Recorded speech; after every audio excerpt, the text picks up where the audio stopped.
This is Austin Liddy Limits, where authors talk to authors about books and the craft of storytelling.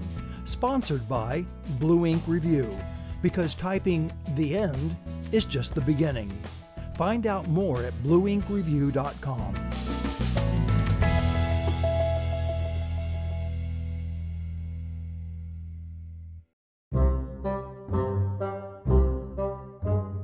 In the sweltering heat of one summer in a small Midwestern town, it seems all the adults are going crazy.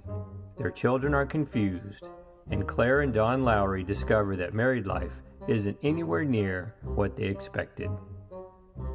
SUMMERLONG, a reading by author Dean Bakopoulos.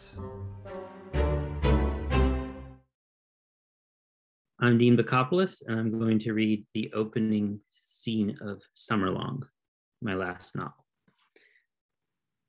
In the hay-gold dusk of late spring, Don Lowry takes his usual walk through town and out to the fields beyond it. In the newly turned black earth, he smells energy and promise, which buoys him in a way he has not felt buoyed in some time. And he feels, along with the whole twitching prairie, as if he is on the verge of something either beautiful or terrible. It's always hard for him to know which. And this is why, while walking home, when he sees a woman, her body sprawled beneath a thick, scabbed-up sycamore at the darkening edge of Merrill Park, he believes that she's fallen from a high bough. Don stops at the edge of the park, reaching for his phone to call 911, but he does not bring his phone on these walks. His wife has urged him not to. He works too much. He has chest pains at night, and his face is often lit by a screen. And so he cannot call anyone.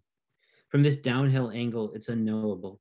Has the woman, in fact, fallen from the tree, or has she been injured or beaten in some way? But as he approaches her, it seems as if she is simply sprawled there for the pleasure of it, for the soft grass and a few stars salting the darkening sky and the moon, an icy coin. For a moment, he wants to lie down next to her and whisper her name. It surprises him that he knows her name, Amelia Benitez Coors, or ABC as she's called. He knows her name and her nickname in that strange osmotic way people in a small town know things about perfect strangers. He knows some of her story. She had left the college a year before and had gone off for a few months, and then, last fall when the leaves turned, she arrived in town again on a red bus from Omaha to live with and care for the widow Ruth Minetti, whose lawn Don had cut as a teenager 25 years before. He looks at her form, peaceful, not bleeding or twisted in any way. She wears old jeans and a tight gray "Where the hell is Grinnell" t-shirt, and she is barefoot, a hint of her midriff showing, her earth black hair thick and wavy, and her skin an olive tone deepened by sun. Suddenly, she coughs the wet hack of a summer cold and opens her eyes. Dawn steps back as if she has caught fire. "Were you watching me?" she asks. "I was just making sure you were okay," he says, but he's been caught.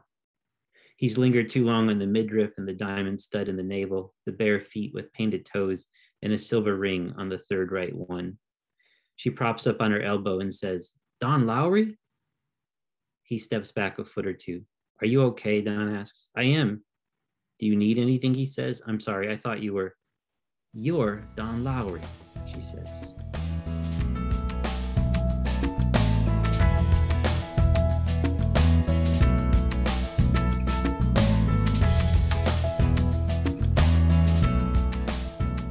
This has been a presentation of Austin Liddy Limits, made possible with help from our good friends at Blue Ink Review, where typing "the end" is just the beginning.